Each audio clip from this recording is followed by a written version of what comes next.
Mais de 30 mil pessoas concorrem ao cargo de vereador na eleição deste ano no Rio Grande do Sul. Apenas para se ter uma ideia, o número representa mais de 20 vezes a quantidade de candidatos a prefeito no estado. Talvez por serem bem mais volumosos no pleito, na última eleição municipal, por exemplo, o termo Candidatos Vereador 2016 esteve entre os mais buscados da internet, quando o assunto era eleições e campanhas. O tema foi tão buscado quanto o afastamento da então presidente Dilma Rousseff e superou a pesquisas para candidatos a prefeito. Nessa terceira edição do podcast Matriz especial sobre eleições, eu, Mauri Xavier e o jornalista Henrique Massaro vamos te falar um pouco sobre o perfil dos concorrentes a vereador nos municípios gaúchos. Mas antes de entrarmos em detalhes sobre os candidatos, você sabe exatamente o que faz um representante do Poder Legislativo Municipal? Então vem conosco.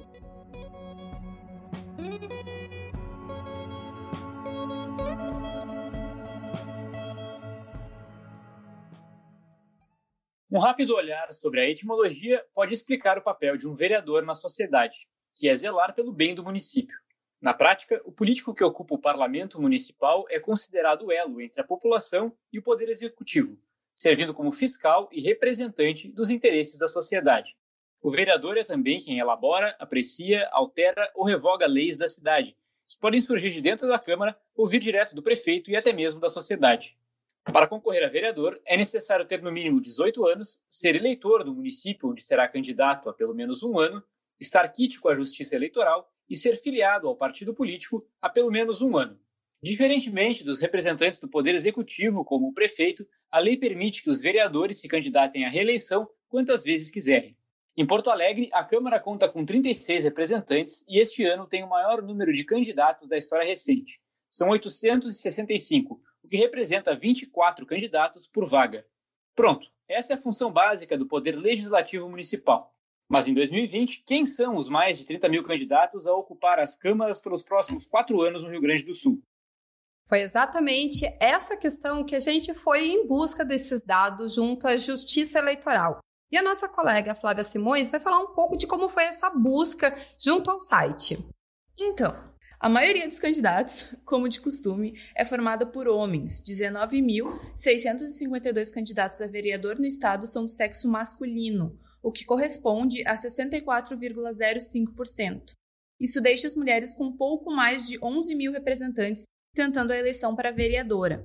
A diferença é menor quando se analisa os candidatos casados, 14.842, e solteiros, 11.575.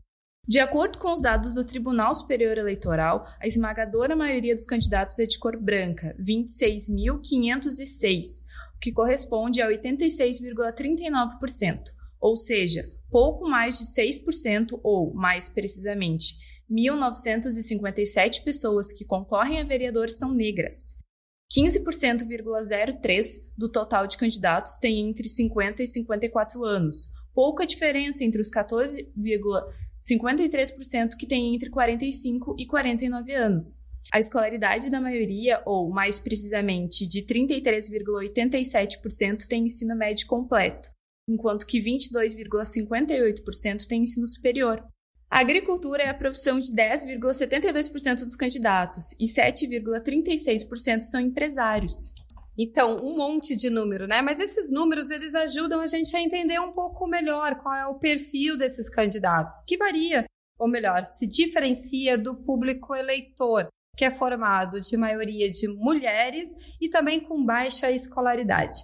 Mas mesmo assim, você já entendeu o que faz um vereador e qual é o perfil dos candidatos esse ano no estado. Mas você sabe exatamente como ele é eleito na prática? Então, os representantes do Legislativo Municipal são eleitos pelo sistema proporcional, que primeiro seleciona os partidos mais votados e depois verifica quais foram os candidatos mais votados.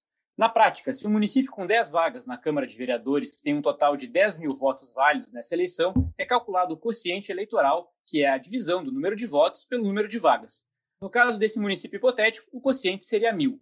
Esse quociente é o número mínimo de votos que um partido precisa ter para eleger um vereador em determinada cidade.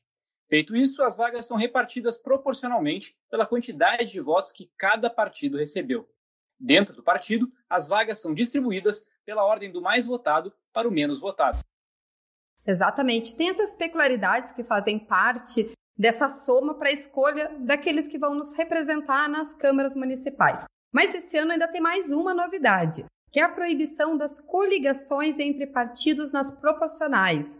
Pois é, termo complicado, mas que na prática significa uma ou mais siglas podem estar unidas na disputa para a prefeitura, mas o mesmo não ocorre na disputa à Câmara de Vereadores. Como é que fica isso na prática? Isso aumentou bastante os desafios, pois modificou as articulações políticas e resultou em uma eleição com um número maior de candidatos. Para atingir o quociente eleitoral, aquele que o meu colega falou há pouco, e garantir uma vaga na Câmara de Vereadores, os partidos têm tentado, por exemplo, fortalecer as suas nominatas. Trouxeram candidatos que podem fazer grandes votações, por exemplo, o que aconteceu em março e abril, quando ocorreu uma brecha para a troca partidária. Diversos políticos aproveitaram esse período e trocaram de siglas em busca de mais espaço. Na prática, o que a gente viu foram que muitos partidos lançaram vários candidatos, nominatas bem mais, vamos dizer assim, completas, para tentar, desses todos, fazer uma cadeira na Câmara de Vereadores. O especialista em direito eleitoral, Acácio Miranda, avalia as diferenças na eleição deste ano para a disputa à Câmara de Vereadores no país. Em relação a maior quantidade de candidatos, seja ao cargo de vereador, seja ao cargo de prefeito e vice-prefeito, isso decorre das circunstâncias atuais da legislação eleitoral, uma vez que o fim das coligações para os cargos proporcionais, portanto, neste momento, o fim das coligações para as candidaturas à vereança, reverberou na necessidade de serem lançados mais candidatos para que no final os votos de todos estes candidatos sejam somados e os partidos possam chegar ao quociente eleitoral. E um segundo fator foi uma maior quantidade de candidatos à prefeitura, mesmo por partidos nanicos, como decorrência desse fator que eu citei anteriormente. Para que uma candidatura a vereador tenha mais relevância e tenha mais espaço, é necessário que aquele partido lance um candidato à prefeitura. Então, por isso que nós temos uma maior quantidade de candidatos a todos os casos. Nós teremos candidatos eleitos com uma menor quantidade de votos, porque os votos serão mais disputados, não tem jeito. É uma questão estatística, mais candidatos para a mesma quantidade de votos, há uma pulverização. Mas é necessário nós pensarmos também que há o corte de 10% do quociente eleitoral.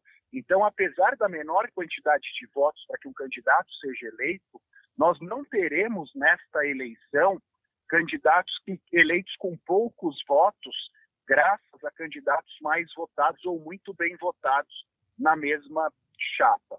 Um outro fator diz respeito ao tipo de campanha que está sendo feito neste momento, porque nós temos uma campanha, e eu já mencionei anteriormente, muito mais virtual do que presencial. Isso torna, talvez, a disputa mais justa, porque com uma menor quantidade de materiais, com uma menor quantidade de cabos eleitorais, fica mais fácil para aqueles candidatos que tenham menos dinheiro disputarem uma eleição. Então, eu acho que nós teremos algumas surpresas.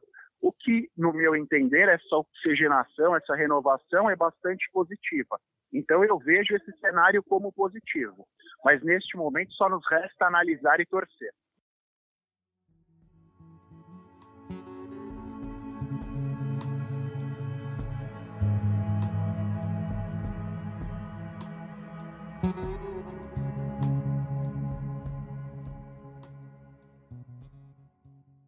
Mas além do perfil básico de quem concorre às câmaras municipais aqui no Rio Grande do Sul em 2020, tem alguns fatos, no mínimo curiosos, sobre esses candidatos. Um deles é o uso de termos ou apelidos para ganhar destaque entre os eleitores. Somente na eleição aqui de Porto Alegre, entre os 865 candidatos a vereador, 43 utilizam o cargo de professor junto do nome. Tem também diversos candidatos que trazem suas funções na área da segurança pública. 20 deles associaram seus nomes a cargos ou patentes, como capitão, coronel, comandante, comissário, delegado, sargento e tenente. E não para por aí. Os candidatos também buscam uma identificação, por exemplo, com os seus bairros ou regiões da cidade. Localidades como a Restinga, o Iapeí, a Lomba do Pinheiro, o Sarandi e o Partenon apareceram em algumas das candidaturas. Ainda quem se relacione com as suas áreas, como o transporte. 2 candidatos, por exemplo, utilizaram a palavra app e 3 a palavra táxi. Essas siglas vão aparecer no nome na urna.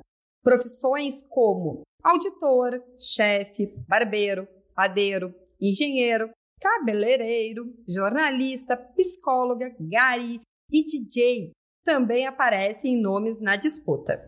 E para completar as curiosidades, a gente precisa comentar também que tem candidatos que se apresentam como super-heróis. É isso mesmo. Aqui em Porto Alegre, por exemplo, temos um Hulk e um Wolverine na eleição. Tem também outros que se associam a clubes de futebol, como o Grêmio e o Inter. E pela primeira vez na eleição da capital, terá candidaturas coletivas, o que teoricamente é um mandato formado por mais de uma pessoa. Porém, sem previsão em lei, na prática o mandato é de quem for eleito. Para afirmar a diferença na eleição, 3 candidatos incluíram o termo coletivo no nome que vai aparecer na urna. Essas são algumas informações para você ficar por dentro do que faz e como é eleito um vereador aí na sua cidade. Vamos concluindo essa edição do podcast. Eu quero agradecer ao colega Henrique Massaro e a Flávia Simões, que auxiliou nas pesquisas, a captação de áudio de Israel Mesquita e a edição de Aleph Alencar. Até o próximo episódio!